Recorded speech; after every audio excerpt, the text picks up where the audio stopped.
Hello friends and welcome to our Halloween edition of Ontario Permaculture. I'm Bryce Murph'Ariens. And I'm Misty Murph'Ariens. As we sit with our pile of pumpkins, I would like to propose to you why pumpkins make such an excellent permaculture vegetable plant.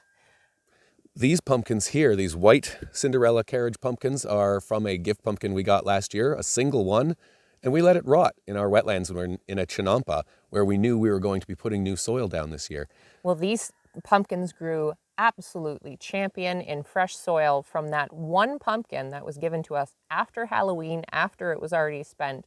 We were able to get dozens and dozens of plants. We spread them out, they cover the wetland, and we wanted to show you with this video just how productive they can be with absolutely no tending or maintenance in a wild space. And how when you put them in a wild space like a Chinampa, they will snake into the most interesting places and you'll have to spend a really good day adventuring for them. So we'd like to give you a sample of that. So let's go have a look. Around here, hard frosts begin near the end of September and the beginning of October. So pumpkin harvesting season is also everything harvesting season, especially tomatoes. The gardens we're growing these pumpkins in were all freshly installed last year. That means they were either chicken tractored over or entirely composed of compost, freshly finished from horse manure and cow manure and stable bedding. So it's all relatively hot, as they say, meaning that it's high in nitrogen. Now, not all vegetables like to grow in high nitrogen soils, but pumpkins, especially heirloom varieties, and all the squashes we found really love it, and tomatoes and peppers as well. This is great to know because the aspiring gardener who has never tried it before is probably going to have to contend with soils that are a little bit too fresh when they first start because you need to bring in the amendments. After a few years, the soil will mellow and you can grow other things like kale and potatoes and things like that in it. But at the first, you get some really productive vegetables. Our strategy is to pioneer pockets of new gardens every year and move these nitrogen-loving plants to those pioneer places and follow them with the other rotation of vegetables that like calmer soils. And in that way, we're rotating the location of our vegetables, which is good to keep away a buildup of pests on the vegetables. But it also means that you can always have fresh soil and that as your food forests fill in, and provide more shade to your garden, you've got other places where the sun-loving vegetables can grow. Wow! Wow!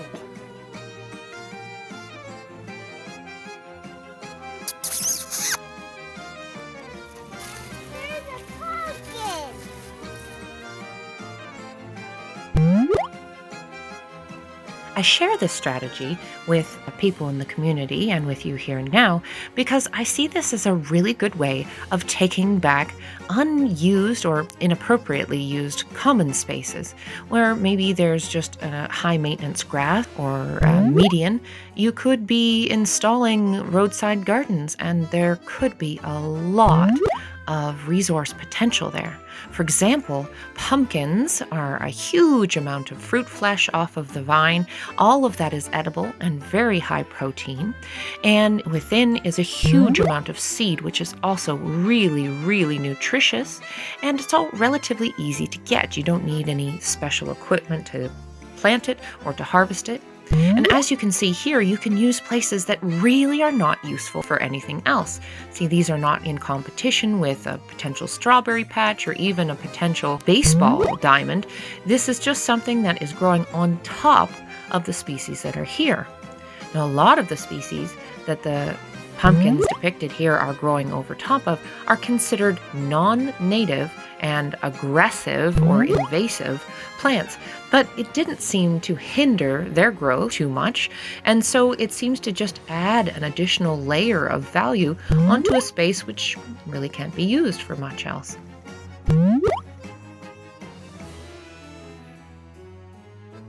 Plus, if any fairy tale creatures might be roaming about in your garden and hungry for gumbo, they might be able to use one of these stray wild pumpkins to cook something up for their frog-charmed companions.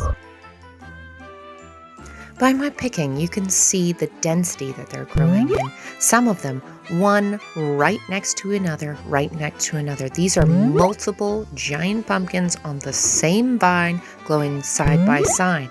One of the things you can't see, though, is how many plants are here. It's actually only about 6 or 7 in this area, but they have such a reach that they can grow and grow and grow out into the wetland without needing any extra amendments of soil or even having open space for that land.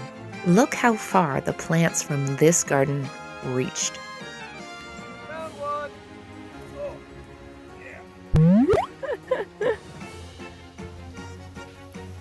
Woohoo! Woo! And another. Hip hip hooray! Oh, still got. Oh, and another. Hip hip hooray!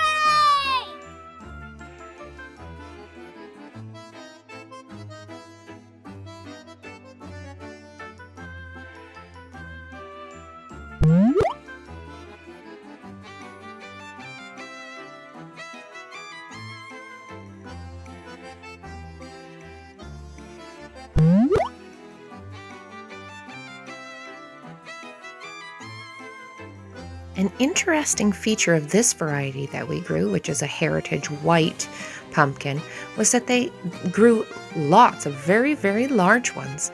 On the largest ones, we found that they had an additional taproot right on the stem of the fruit.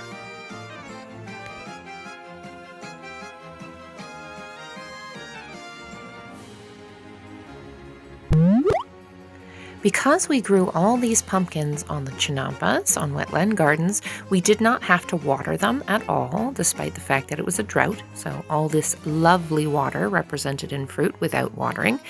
And we did not have to fertilize them or do anything special to them at all because they were all growing in fresh soil.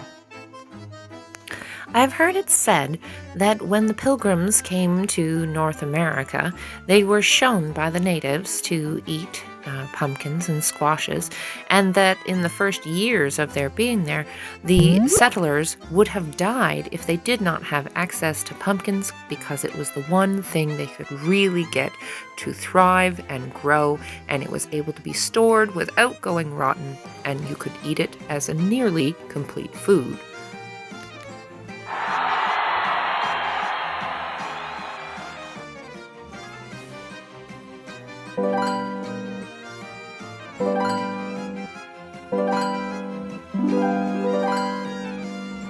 We find that tomatoes and pumpkins make excellent companion plants on the Chinampa. If you trellis the tomatoes upwards, it keeps the tomatoes nice and clean and allows them to ripen and be picked easily throughout the season. And the pumpkins can sprawl around at the feet of the tomatoes without interfering with their growth at all. As you see, the kids love it in the garden. Wouldn't it be fantastic if every school had a pumpkin patch for the kids? What magic!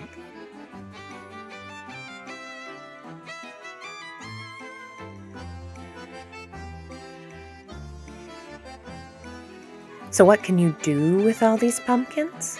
Well, you can decorate your house with them.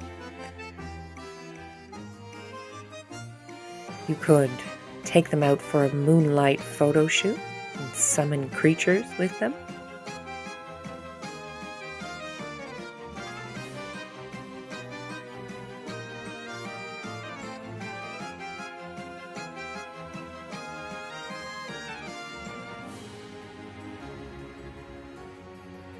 Use them in prayer. After all, who knows where a moonlit, pumpkin-filled evening might lead?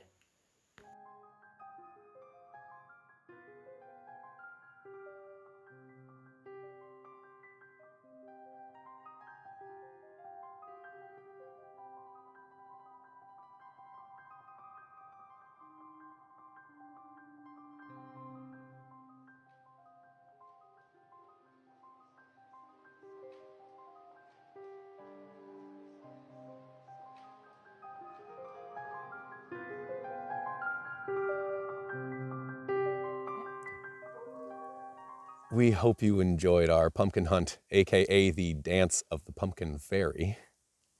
Thanks very much for watching, and thank you to everyone who supports us through Patreon, through GoFundMe, and all of you viewers and subscribers who support us on this medium. We look forward to sharing with you in our next video.